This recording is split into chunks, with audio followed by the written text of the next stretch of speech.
Assalamualaikum warahmatullahi wabarakatuh.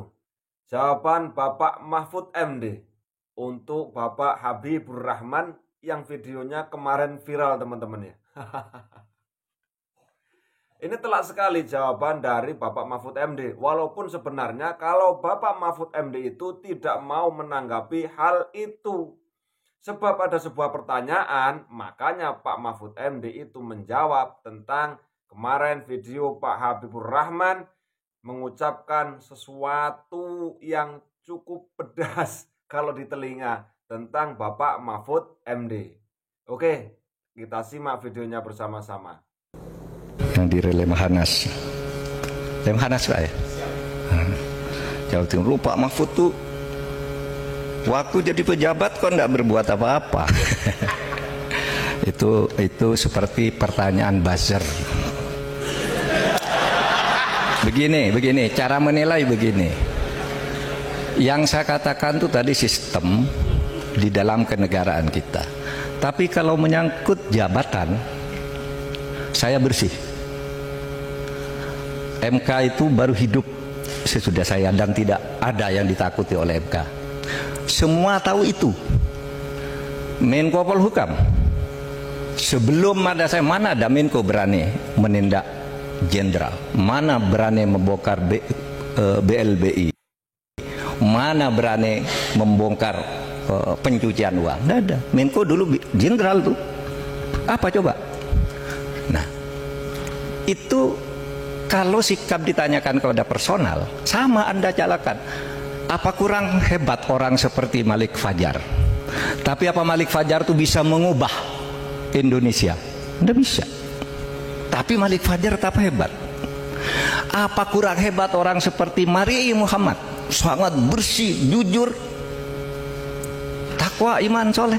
Tapi apa dia menghilangkan korupsi di Menteri Keuangan? Tidak bisa. Ini persoalannya moral bangsa. Sehingga kalau Anda tanya, Pak Mahfud buat apa? Buat banyak saya. Caranya membandingkan aja. Ketika saya di Mahkamah Konstitusi gimana, ketika saya Menko Polhukam gimana, ketika saya di BPIP bagaimana, saya bersama Pak ini berbuat. Tapi itu kan personal. Yang saya katakan, misalnya Anda katakan, Pak Menko Polhukam, kok Anda diem aja ada hakim beling Mahkamah Agung korupsi ini masuk. Loh, itu bukan wewenang saya bertindak tidak boleh ke sana. Ini kolektif.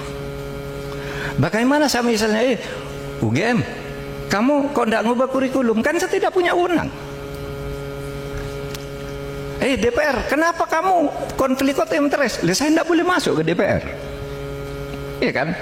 Maksud saya, seruan ini kalau diberlakukan kepada masing-masing orang, itu baru bisa dilihat. Nah, saudara percaya enggak? Misalnya, saya enggak percaya Pak Mahfud. Saudara buka sekarang juga tuh, Kompas ID, 13 Desember tahun 2023. Bidang pemerintahan apa yang paling tinggi dipercaya oleh publik? Polhukam. Buka. Sekarang bisa dibuka. Buka. Litbang Kompas 13 Desember.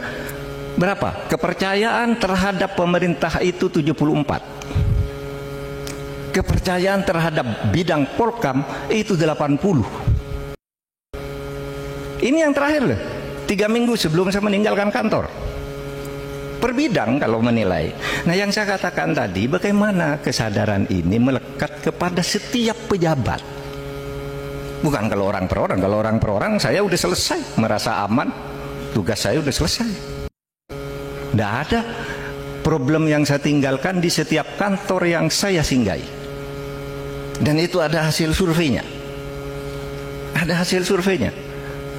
Mau bicara opini. Nah, sehingga saya selalu menduga setiap saya berbicara kebaikan, Bapak kan sudah jadi pejabat, mengapa Indonesia tetap rusak? Sama aja saudara. Yang orang Sumatera tanya, Indonesia punya Bung Hatta jadi wakil presiden 12 tahun. Kenapa Indonesia tidak berubah dari korupsi? Masa saudara nyalakan Bung Hatta? Masa saudara akan mengatakan Bung Hatta tidak buat apa-apa? Bukan begitu cara menilai. Ada penilaian yang sifatnya global, itu menangkut ide-ide dan nilai-nilai. Lalu kalau pejabat itu perilaku dalam jabatannya, seberapa efektif dia bekerja.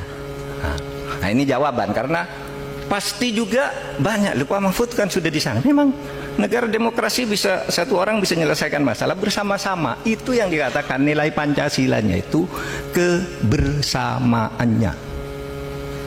Lihat survei mulai tahun 2020 aja perjalanan Litbang Kompas dari waktu ke waktu di bidang polhukam selalu di atas. Memang di bawah presiden 82, polhukam 80, yang lain itu dirata-ratakan juga 74. Buka sekarang.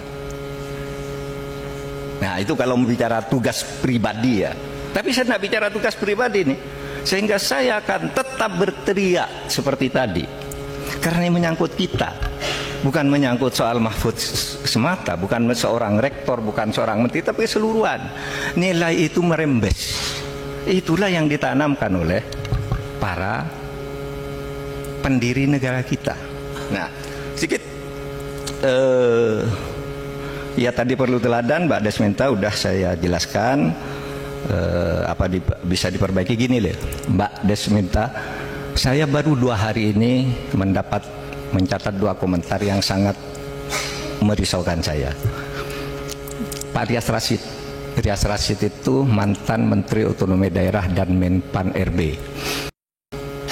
Dia bilangnya gini, dalam 10 tahun terakhir ini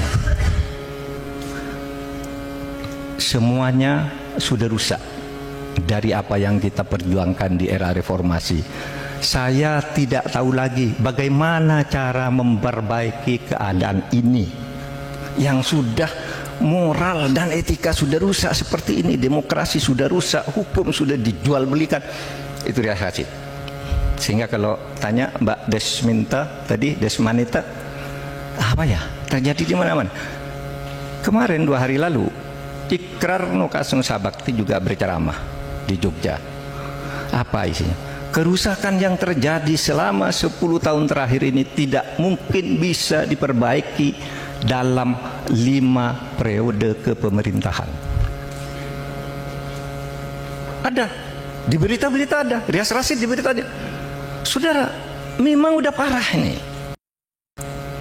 Oleh sebab itu mari kita sadari bersama, bukan dendam kepada seseorang, tapi ini cintai negara ini dengan sepenuh hati. Karena kita cinta kepada negara ini. Saya, keluarga saya cinta kepada negara. Keluarga Pak Sukiti, Pak ini bisa jadi profesor, bisa anaknya sekolah di Amerika, dia sekolah di Amerika. Karena apa? Karena Indonesia ini kaya raya. Indonesia ini kalau merdeka orangnya sudah maju. Oleh sebab itu jangan dikorupsi. Korupsi itu melanggar hak rakyat seluruhnya. Moral akhlak itu harus diperbaiki semuanya. Bukan saya, kalau saya udah selesai. Jangan Anda tanya saya, Bapak sholat. Misalnya ya, bayar zakat, bayar, mengembalikan gratifikasi, kembalikan. Paling rajin nih mengembalikan gratifikasi. Tanya ke KPK, siapa pejabat yang paling rajin mengembalikan gratifikasi? Kan ada catatannya di sana. Tapi saya bicara sistem loh, bukan bicara soal saya tidak bisa memperbaiki pengadilan. Gimana saya bisa memperbaiki pengadilan? Saya bukan ketua Mahkamah Agung. Gimana saya bisa memperbaiki DPR? Saya bukan ketua DPR, bukan ketua partai. Ini kesalahan ini terpencar kemana-mana. Tapi bagaimanapun kita juga tetap ikut salah, ya. Bukan sempurna. Saya hanya ingin membuat counter balik yang seimbang kalau saya menjawab ini. Saya kan tadi enggak bilang gini karena tidak ditanya. Tapi kalau ditanya, saya jawab. Nah oke para bola, itulah tadi jawaban Bapak Mahfud MD. Mudah-mudahan Bapak Habibur Rahman bisa mendengarkan apa yang telah dikatakan oleh Bapak Mahfud MD.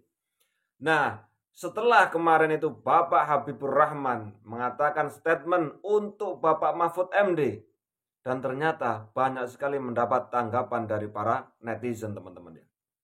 Tentu saja para netizen ini ya biasa, ada yang membela Bapak Mahfud MD, ada juga yang membela yang sebelah mungkin, tapi ya. Tapi saya cuma menemukan dari pembelaan netizen ini untuk Bapak Mahfud MD. Nah ini seru teman-teman ya, bagaimana kata-kata dari para netizen ini teman-teman. Kita simak videonya bersama-sama. Habibur Rahman, Habibur Rahman. Ketinggian banget pedenya lu tuh. Hati-hati. Jangan sampai overdosis, Bos. Lu mah sama Pak Mahfud MD jauh banget, cuy. Pak Mahfud pernah jadi anggota dewan, beberapa kali jadi menteri, pernah jadi ketua Mahkamah Konstitusi. Bahkan pernah jadi wakil presiden. Jadi jauh banget, Bos. Bos. Ngaca dong.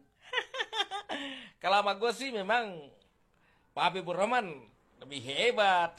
Aku cuma rakyat jelata. Yeay. Kalau Pak Mahfud orang gagal nggak usah didengar.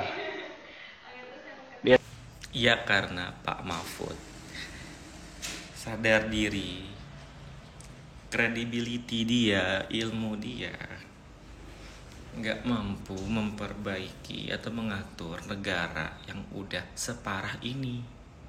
Dan lebih baik ketika orang yang bagus terus gagal, ya. Tahu diri daripada udah gagal nggak tahu diri. Coba apa? Coba ngaca.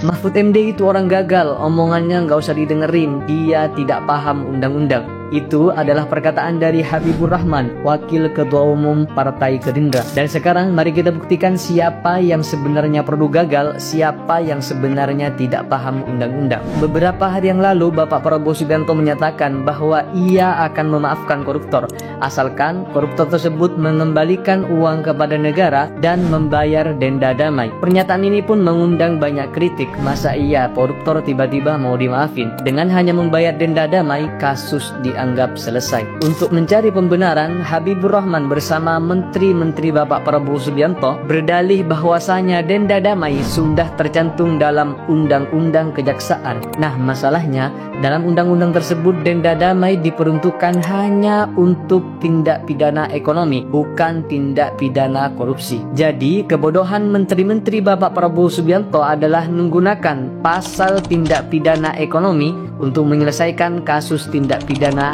korupsi. Nah, sekarang kita jadi tahu kan siapa yang sebenarnya bodoh, siapa yang sebenarnya produk gagal, siapa yang tidak paham undang-undang.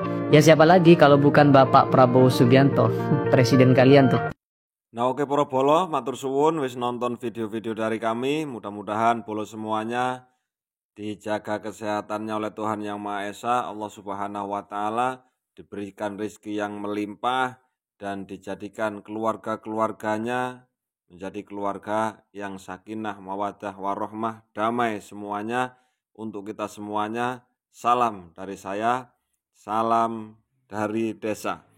Oke teman-teman ya, itulah tadi beberapa video yang cukup menarik ya ketika Bapak Mahfud MD mengomentari pedasnya perkataan dari Habibur Rahman. Pak Habibur Rahman lah ya. Pak Mahfud itu sungguh legowo ya hatinya. Sebenarnya Pak Mahfud itu tidak mau menanggapi apa perkataan yang dari Bapak Habibur Rahman. Ya kan, tetapi ketika ditanya, akhirnya Bapak Mahfud itu mau mengeluarkan statementnya atau menjawab apa yang sudah dilontarkan oleh Habibur Rahman. Oke teman-teman, nilai sendirilah ya. Menurut teman-teman itu siapa yang paling lebih paham lah ya. Terima kasih, mohon maaf kalau ada salah kata. Salam sejahtera untuk kita semuanya. Wassalamualaikum warahmatullahi wabarakatuh.